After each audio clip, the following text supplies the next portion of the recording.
So first of all, before I share anything, I want to say hello to each and every one. I'm watching here a little bit. Feel free to maybe for a moment open your camera so I can say hello and see who you are.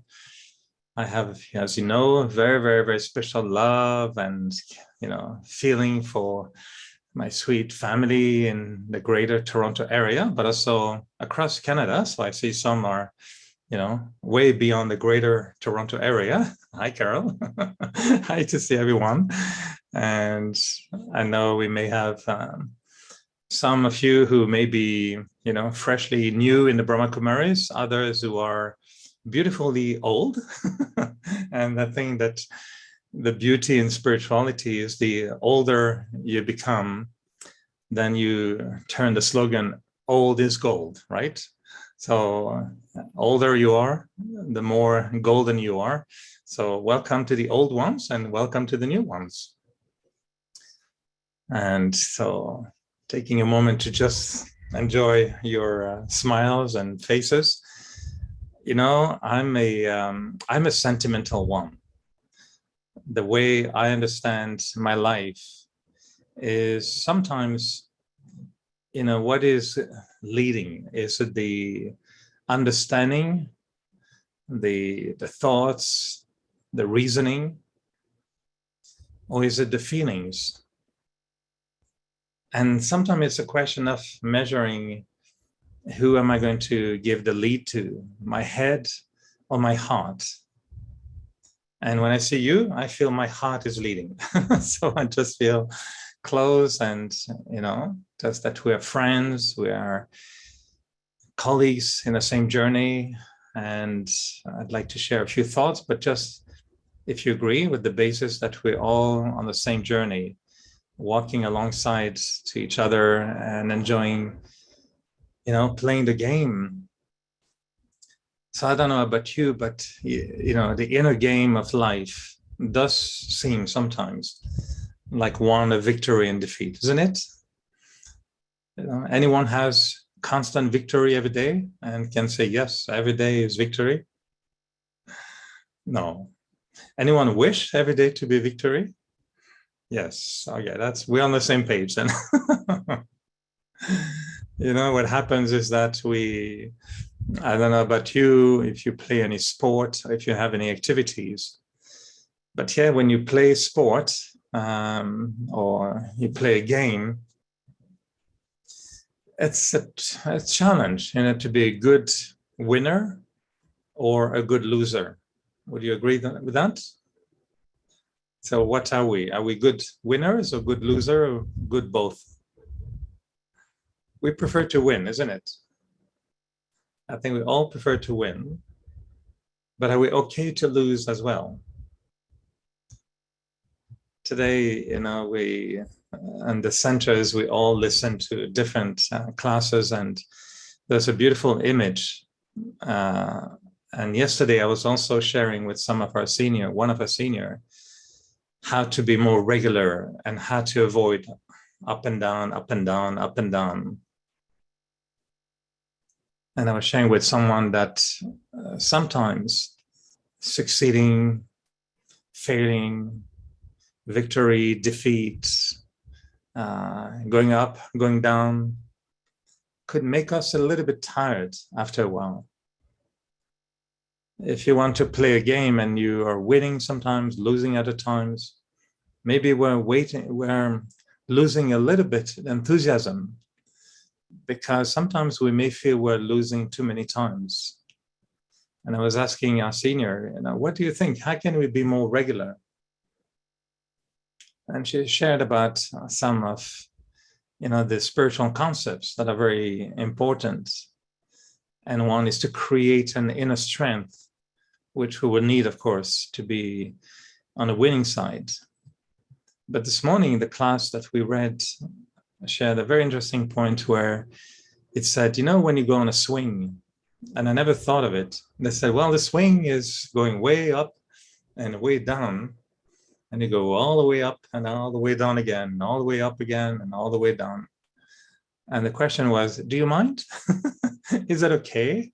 Is it okay that your swing go all the way up and all the way down? Or would you prefer a swing that doesn't move? Well, that would be called a chair. And it's very nice. And it's very okay to be on a chair. But there's nothing really funny about being a chair, isn't it? But if you go on a swing, we all agree that the swing is different from the chair. Is that right? And if you go on a meeting to have a serious conversation, normally you don't show up on a swing. You don't come on a meeting. I mean, even rocking chair will be considered not really serious. You cannot be in a serious meeting and just rock yourself on the chair, during the meeting. And people will say, hey, focus, are you listening? And so in our day-to-day life, what chair are we sitting on? There are many entertaining chairs, there are some chairs you sit on and you just go deep into it and you disappear and it's broken. And then you go in a big hole. In a plane or in some cars, maybe there are some ejectable chairs, you know that, right? You sit and the chair ejects you and you're off somewhere in the sky. And then the swing is a very unique chair. I don't know any other chair that you sit on and you end up going like this. And I'm sure you were like me when you were younger or even older. If you go on a swing, actually the more somebody makes you swing, the more you enjoy it, isn't it?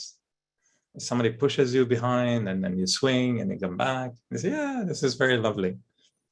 And the thought we heard this morning was, well, this is the way life is all about. You go up, you go down, you go up, you go down, and you will enjoy it if you think that this is a game. If you don't see it as a game, you may really have questions. What am I doing here? Why is it going up? Why is it going down? And I know, when we come into Raj Yoga, we understand that there could be a very high objective. We want to reach a very, very high stage in our consciousness, the way of being, our attitude, our thinking, our speaking, our actions. We start to realize, wow, it would be lovely if I could behave in such a beautiful way, and I could be such an exceptional being. So we start making efforts. And some days, like Nevi said, you feel like nothing can stop you. And you feel on top of the world. You have a great time, great experience, and you feel your mind is very powerful. You have wonderful thoughts. And yet the next day, the plane has crashed. And then you just feel, oh, I don't know what happened, but nothing is working. And I don't need to go into details. You can meet someone that you don't want to meet and you think, oh my goodness, I don't want to be with that person. Something happens, we don't want it to happen. We feel in a way that we don't want to feel. And so we go like this from, higher thinking, higher being, to a lower state of being. And yeah, I think this is our reality to all of us. I know there's a few exceptions in the world, and I know very, very, very few senior yogis. They seem to be flying all the time. And it's lovely. We like to see them flying in the sky all the time. And we think, wow, they never go down. Huh? They keep flying all the time. And then we ask ourselves, am I flying in a constant way, in my attitude, my feelings, my ideas? And many of us would say, well, no, we don't. We go up, we go down, we go up, we go down. So there's a beautiful word that we use called equanimity, to be equal in the face of victory and defeat, praise and defamation, happiness and sorrow. And it's a beautiful concept. And it really requires that no matter what happened, we stay constant. I don't know about you, but equanimity is not like going to your best friend's house for a party or your auntie's house, as we call it, isn't it?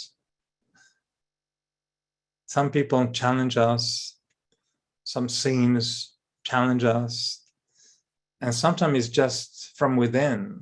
We feel that something is lacking, and we're not able to even just do our regular thing in the day. Everything seems very difficult.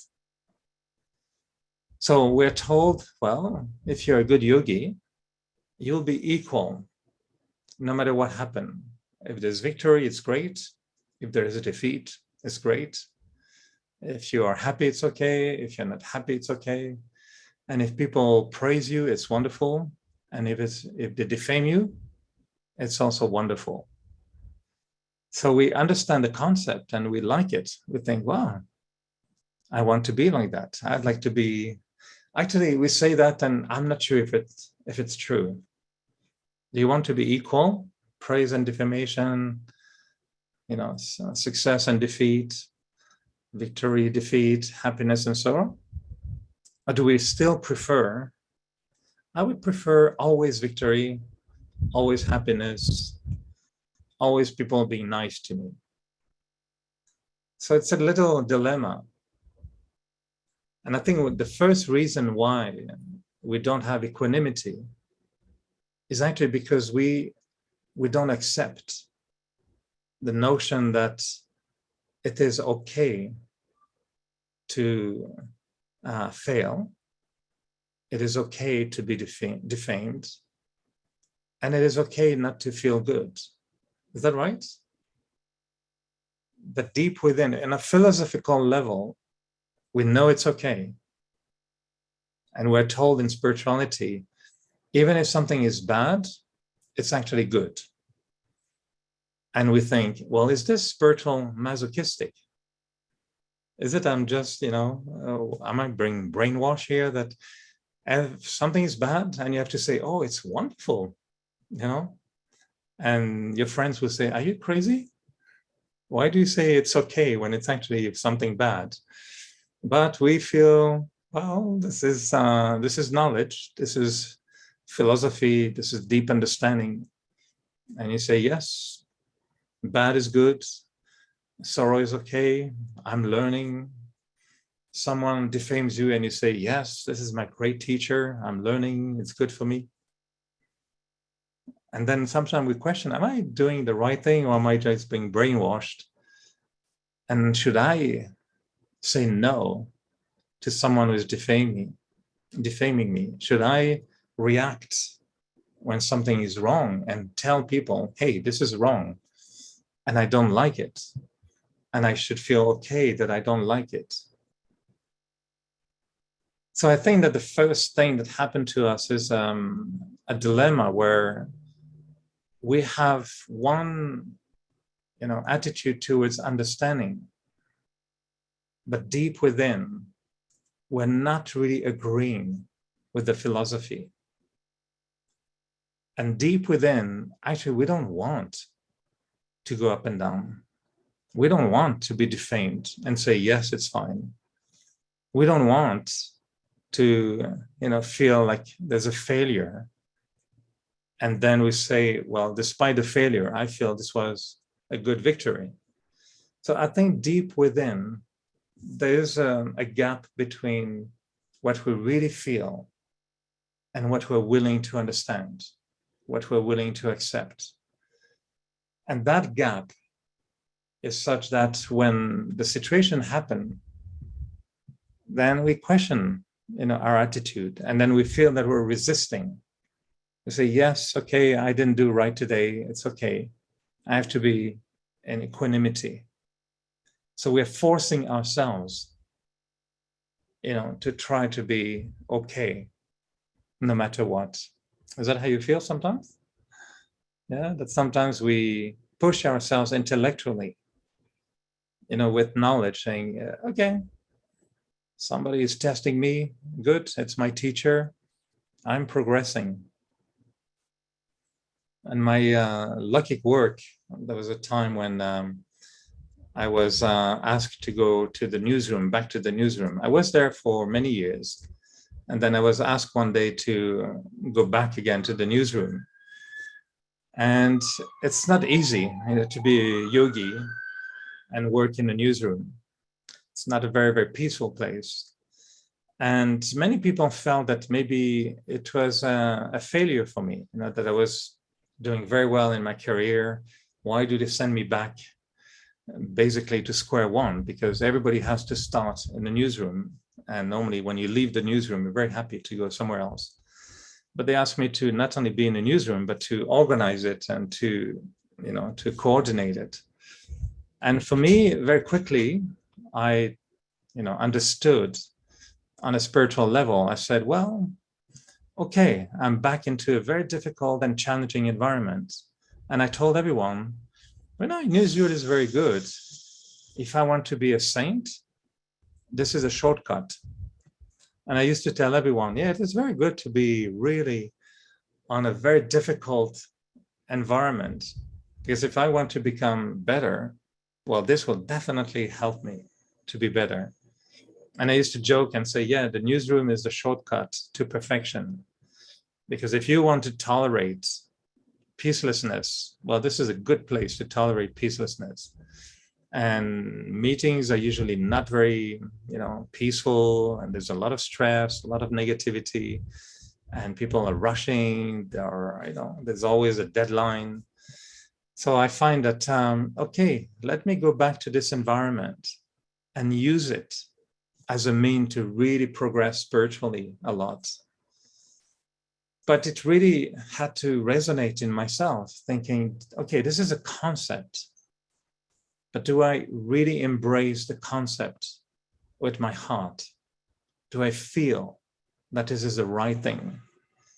And to me, equanimity starts with feelings, not with understanding. And if we don't align our feelings, that they can resonate differently in front of failing, or in front of being defamed, or not, winning something. Well, if the feeling cannot align itself with the change of situation, no matter how much we try to think, it's not going to really work very well. And so we can say intellectually, it's okay, something happened, it's okay, I'm learning, it's okay, we're all students.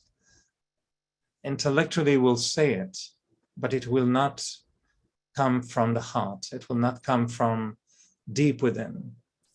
So I realized that my ability to remain equal in front of happiness and sorrow, victory and defeat, praise and defamation, had to start also with aligning my feelings. And I don't know if you play any sport, but I do, and I always talk about it, but I enjoy very much playing tennis. And it's not easy because in tennis, you miss a lot of shots. It's the game, that you still hit the ball so many times, but so many times you miss it. It goes in the net, goes outside the lines, goes all the way up in the sky, not on the ground. And so many times within an hour, you're really not performing properly. And one day my teacher, I take a lesson, and my teacher is really, really amazing. And many years ago, he told me, Eric, it's strange because you're a yogi. You keep talking about peace and being positive, and you're such a nice yogi. But I can tell that you're not okay when you miss, and you're very hard on yourself. And you want to be like Federer or Nadal. You're really putting the bar very, very high for yourself. And he said to me, I see it. When you're missing a shot, you're not positive. And I told him, well, yeah, of course, it's frustrating. If I hit the ball 3 or 4 times in a row and it goes in the net, how do you expect me to cheer up and say, oh, yes, everything is fine, I'm okay about it? And he said, okay, we're going to try something. And he told me, we're going to play, we're going to play rallies, but I don't want to see on your face the slightest change of emotion, nor when you're winning, nor when you're losing. He's not a Raja Yogi. He's a tennis yogi. He doesn't know nothing about, except what I tell him, but he's not a Raja Yogi. And when he told me that, I realized, well, am I in the meditation class or am I in a tennis court? Is he being possessed by my spiritual teacher and talking to me on the tennis court? Or am I really on a spiritual class again? And so we were hitting the balls, and he, of course, he's very, very, very talented and is extremely good. So he can do whatever he wants. So he can let me win the point, or he can definitely make me lose the point. And so he was just really playing with me, and I could tell he was playing with me, but I wanted to win. So I wanted to do right. And he made me hit the ball right. And then many times I would, make a mistake. And somebody would say, hey, Eric, I saw it on your face. You're not happy. And I would say, he's annoying me. He's really annoying me. The more I was missing, trying to be, not showing it, he would still say, Eric, I can tell you're not happy. And I said, what do you expect? I just missed the ball 3 times in a row. Why do you want me to be happy about it? So we did that exercise. The first time was very, very difficult. And I realized I'm preaching something beautiful in my spiritual journey, but on a tennis court, it's not easy to apply. And so he didn't know the word equanimity, actually. I told him, what you're teaching me is exactly what we teach in meditation, and it's called equanimity. I said, oh, I don't know that word. And so now it has become our famous, most, funny word we use. And to be very honest with you, for quite a few years, I made efforts, to be okay on a tennis court. It doesn't matter what happened, I'm okay. But honestly, it was not true.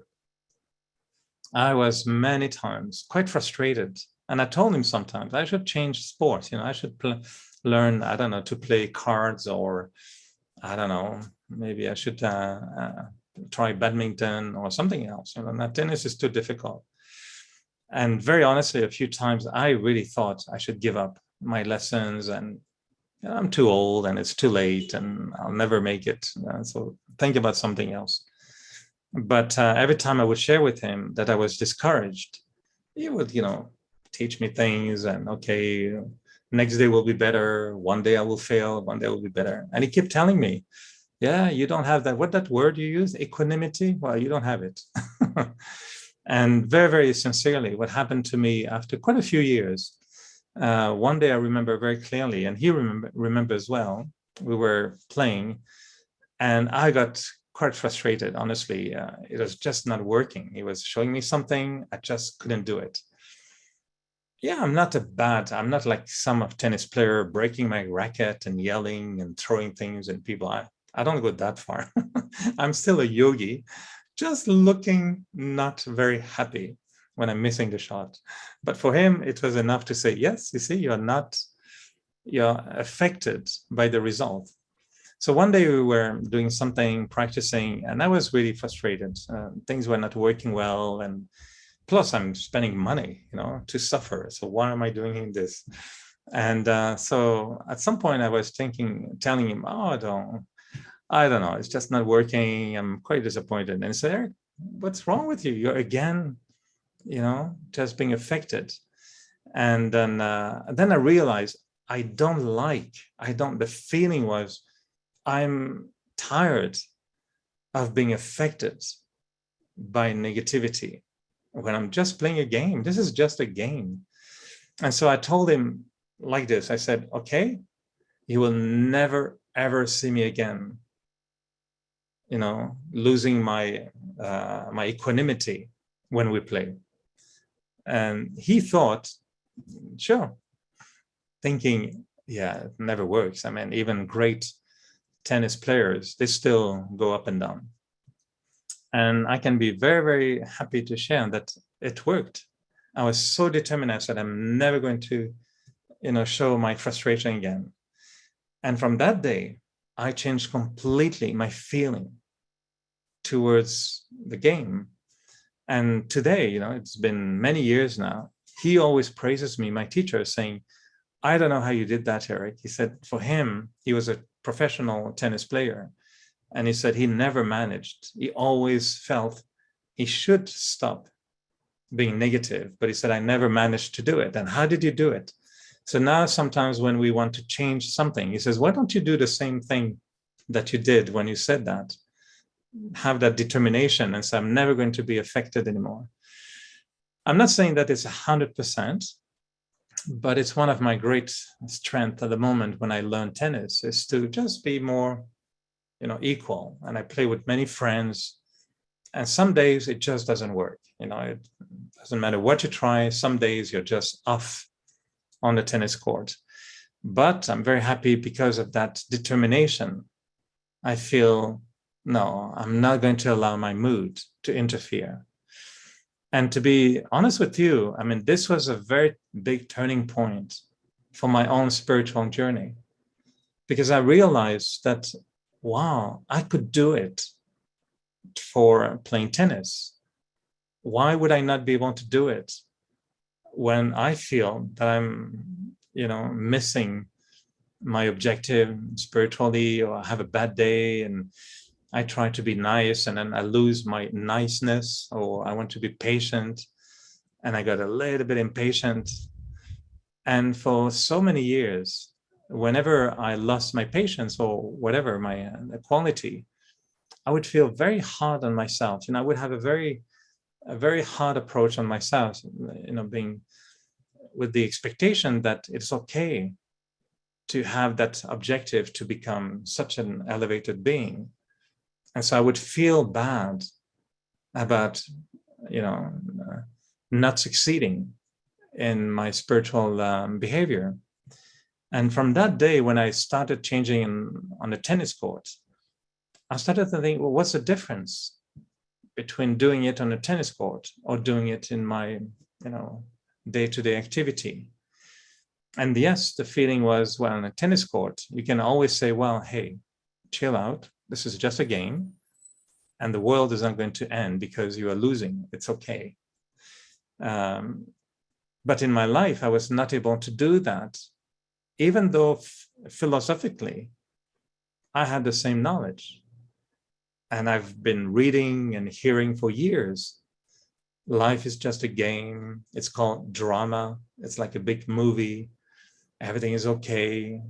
Everyone is an actor playing their games. I'm sure you heard that, right? Those who took Raja Yoga.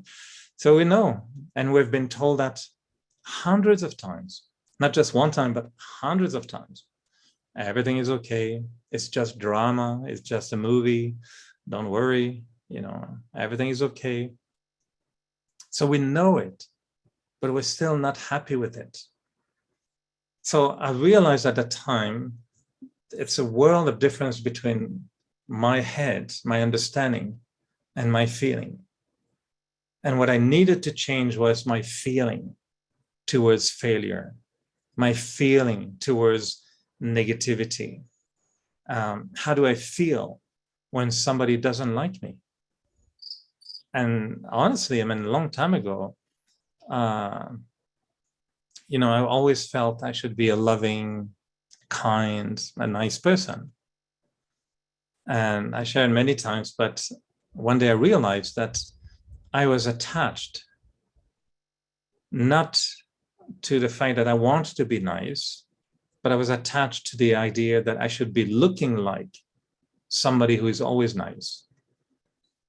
And why I was trying to be nice with everyone was actually because I was scared of not being loved by others. And it went back to my youth when I felt, the fear of being rejected, the fear of not being loved by your parents, by your friends. not being appreciated in school, not being appreciated by your colleagues at work.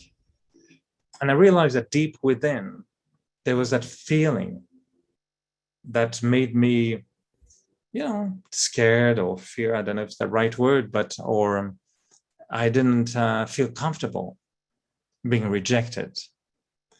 And when I realized that, and I felt, oh, I'm just nice because I'm trying to avoid another person not appreciating me, not being nice to me, then I had to learn a lesson. And that was one of my biggest lessons in my spiritual journey. And it's a lesson where in the morning I would tell myself, it's okay if somebody doesn't like you.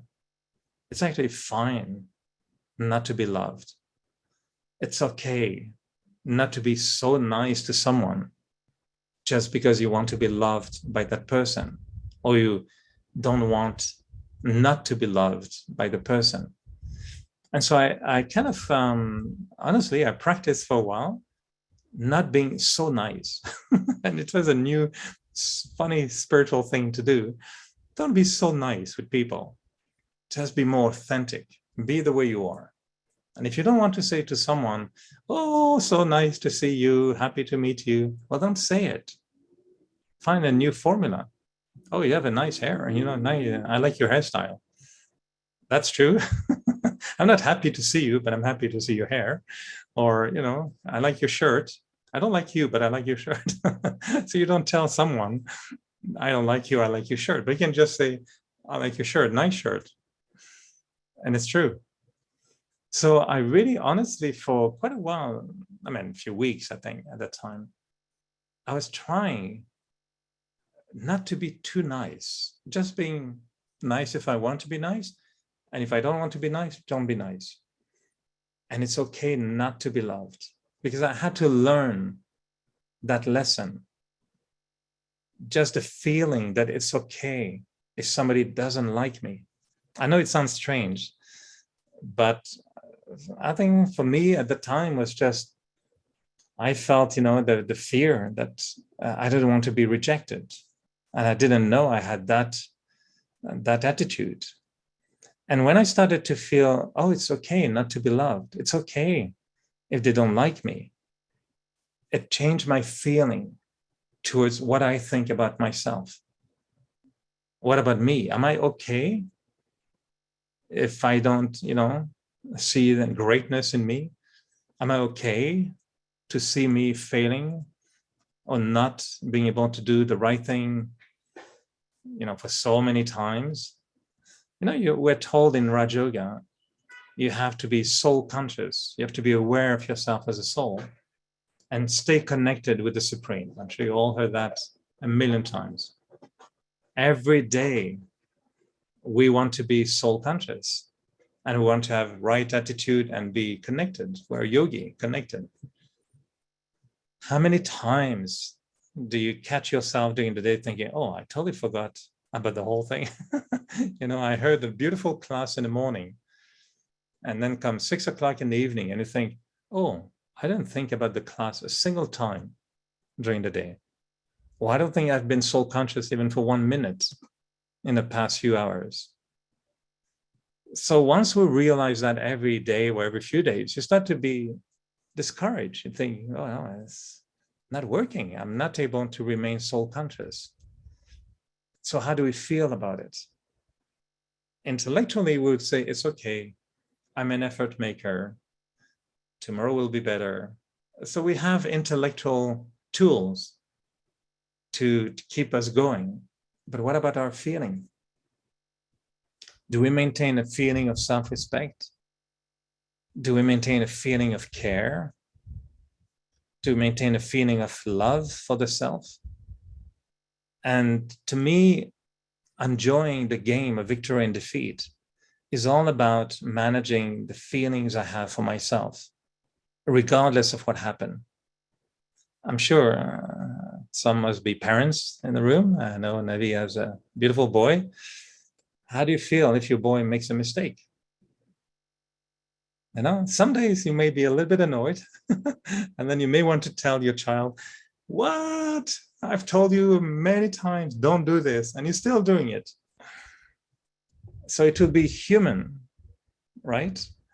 To tell the boy, you annoy me, daddy is not happy with you. I told you 200 times not to do this, and you're still doing it. You are making daddy upset.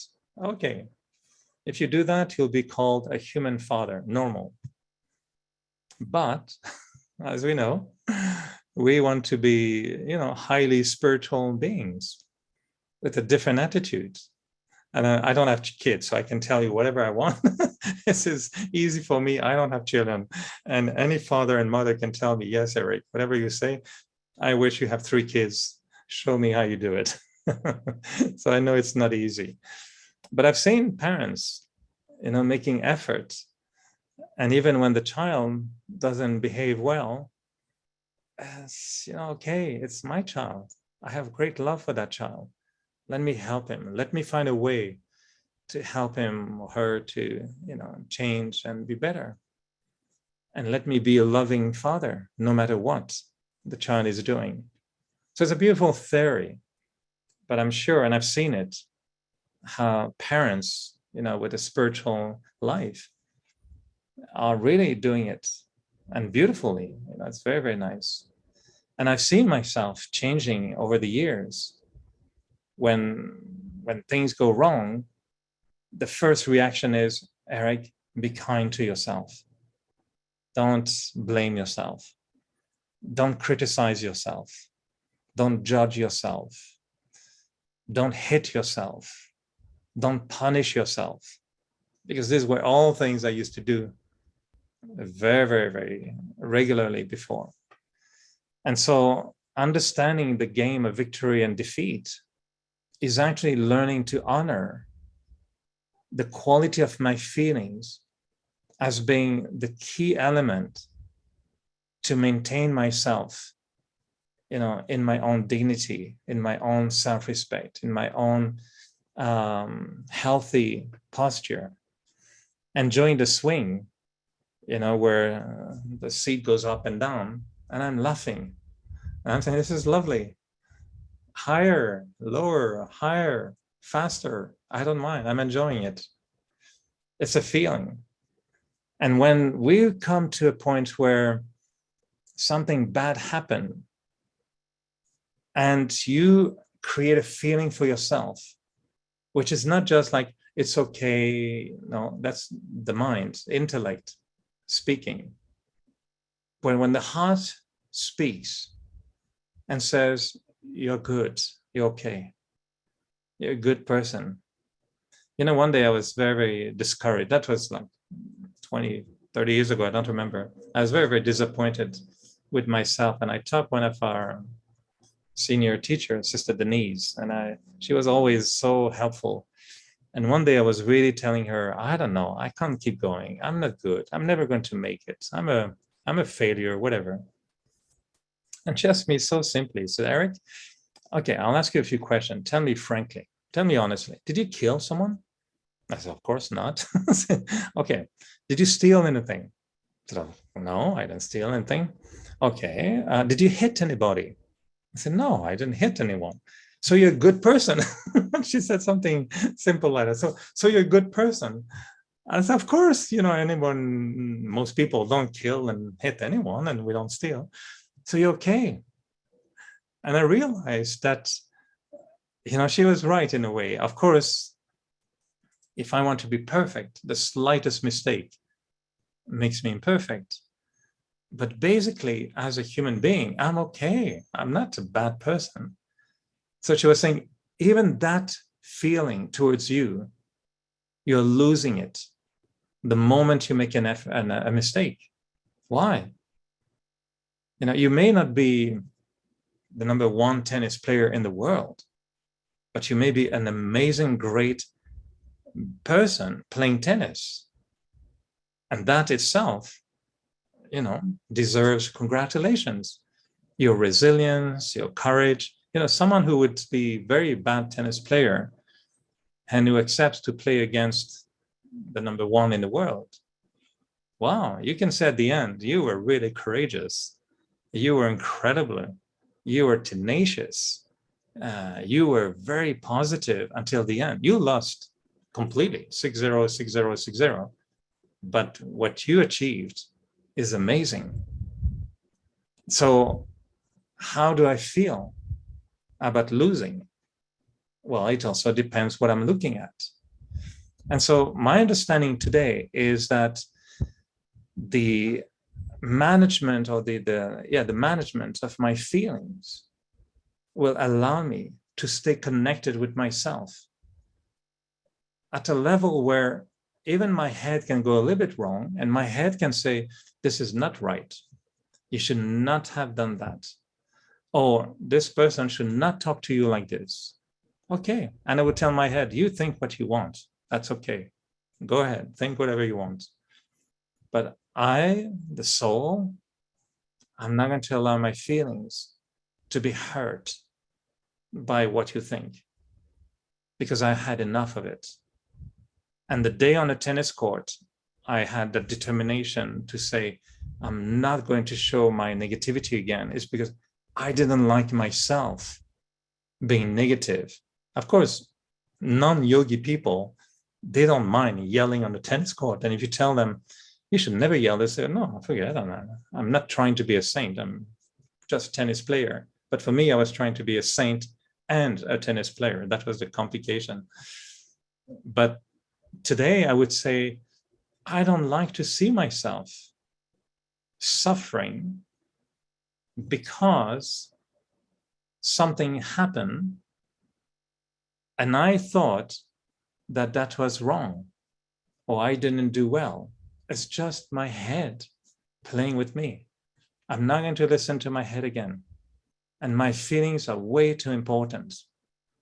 So very honestly, I can tell you that it's not easy, but I learned to appreciate that if I can, manage my feelings a little bit better, and if I can give importance to my feelings, so that when there's failure, I protect my feeling first, not what happened. And if somebody doesn't like me, I let my head go wherever it goes. How dare do you talk to me like this, and why this, or who does he or she think she is? Okay, my head can think that way. But deep within, I'm trying to say, don't allow that situation, what the person said, don't allow this to affect your feeling. Your feelings are too important. And my feelings will define my state of awareness, not just my head. Because if I think everything is okay, but I don't feel it, then it's not my state of mind. It's just an artificial state of mind. It's not real. If I say everything is okay because I feel it, then that is powerful. That is very, very, very powerful. And if I fail and I say, yeah, that's okay, I don't mind, it's okay, and I feel it right, then there's power, because it comes from the feeling, not just from the head, the mind, or the intellect. So we understand that who is playing the game is the soul, but who is affected by the game deep within are my feelings.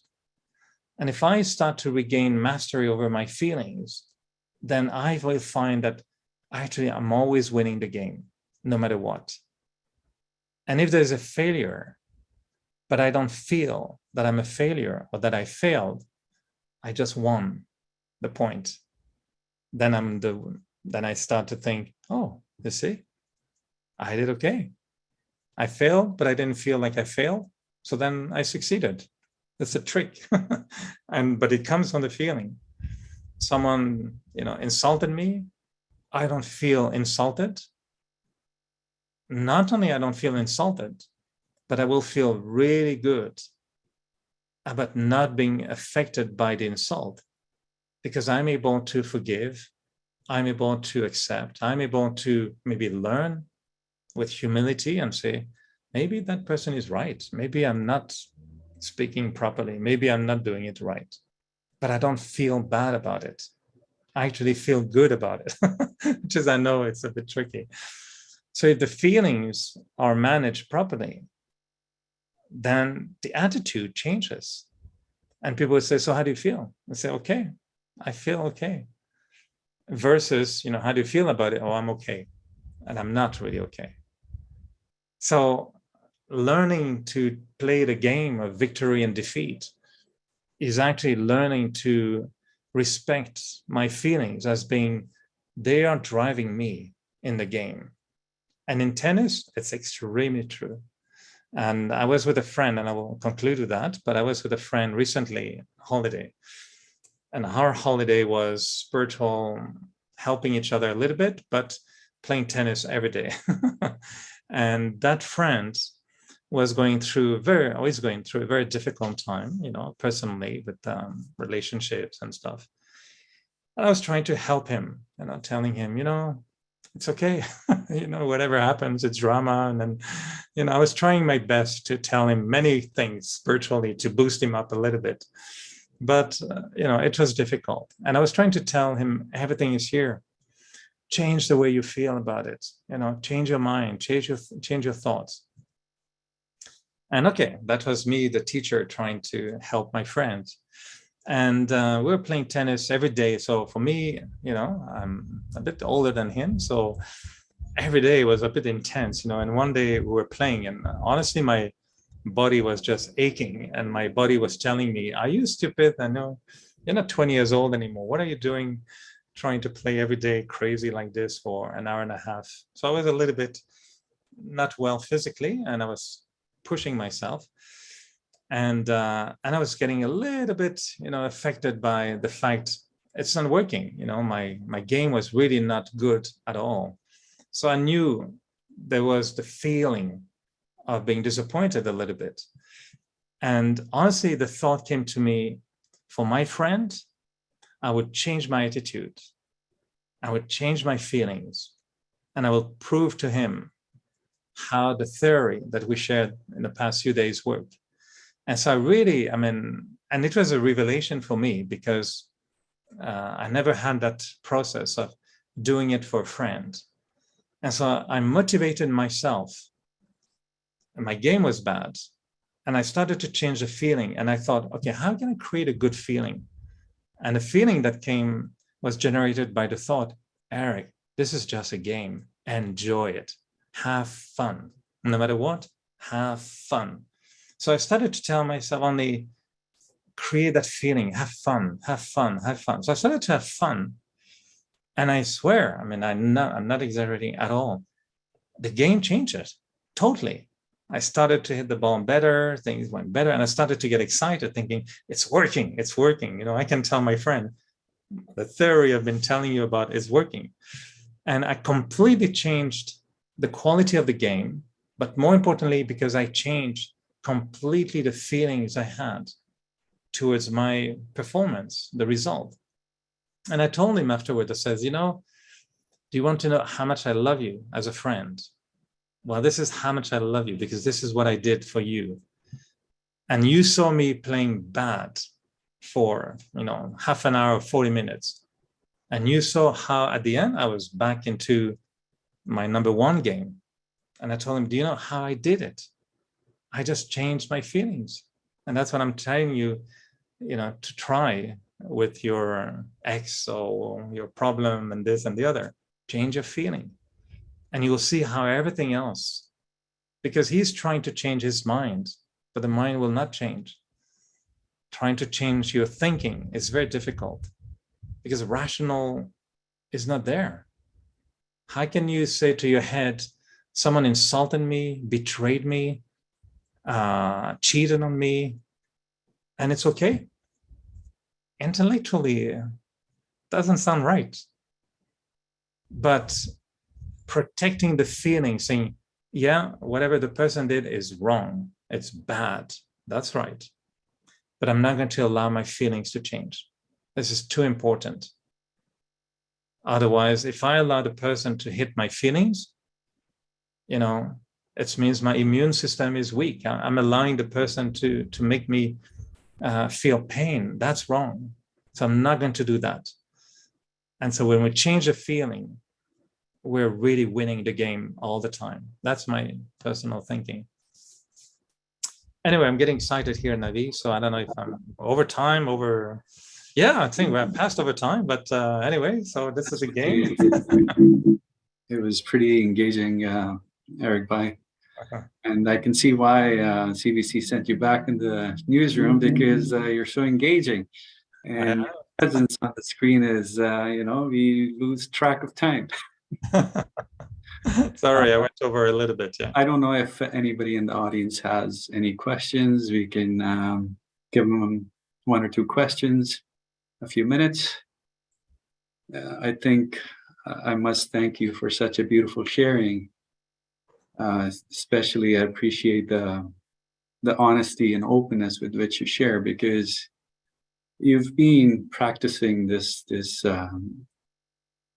journey of Raja Yoga and the philosophy that you've been practicing and teaching, and you could have very easily stayed on a pedestal and said, "Here, you need to do this for this," but instead you chose to share your own struggles and your ups and downs. And, that's very reassuring that we're not the only ones who are on the battlefield every day, fighting this epic battle of Mahabharata, and sometimes getting beaten down, ups and downs. So I don't see any. Here's a question from Jayesh Shah. What exactly you have to do to change feelings when things are not going good? Yeah, that's the thing, it's contrary to changing the mind. Changing feeling is based on creating an awareness about my well-being. It's almost being very selfish with the self. I know it sounds strange because intellectually, we want to be altruistic and we want to be generous and think of others and not say I. But my experience is that to change my feelings when things are really going wrong is to try to imagine myself as I'm my own child. I want to be with myself the way I would want my mother to be with me, the way I would want my father to be with me, the way I would want my friends to be with me. So if I allow myself a little bit of that, I don't know if it's selfishness or that attention on the self, me time, or however you want to call it. If I want to create that attitude towards myself, then I think it's easier to change the feelings. The feelings will change when things go wrong, when I stop thinking that things are wrong. So I should stop looking at things and thinking about it, but looking at myself and trying to protect myself, trying to be with me the way I want to be with someone I love the most. Some people, honestly, today, and there's nothing wrong with it, but some people have been so disillusioned with human beings that their best relationship is with an animal, a dog, a cat, or whatever. I had a friend at work many, many years ago, and he was really a very dysfunctional person, alcoholic, very difficult with his emotion, attitude, everything. And at work, no one really appreciated him very much because his character was very bad. And I was asking him to work with him. And I thought, okay, this is going to be a big challenge. And I tried, and yeah, we went through many different stories, but I was really spiritually active, so I could be a little bit more tolerant, I think, than average people. And one day someone told me in my work environment, they said, we should buy him a cat. I said, what? I said, we should buy him a cat. I don't know where they got that thought from.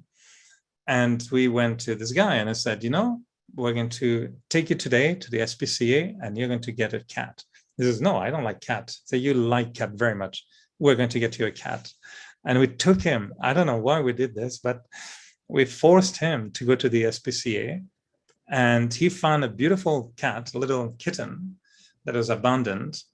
And he named that cat in a beautiful way with the name of an island that he came from, Sainte-Pétronille, close to Quebec City. And it changed his life completely. He was totally a different person after a few weeks. His whole emotions were realigned because he would go home and this cat just loved him so badly. He would drink, or he would be bad at work. He would do the wrong thing. Cat doesn't mind, still love him. And so the love that he got from the cat changed him completely.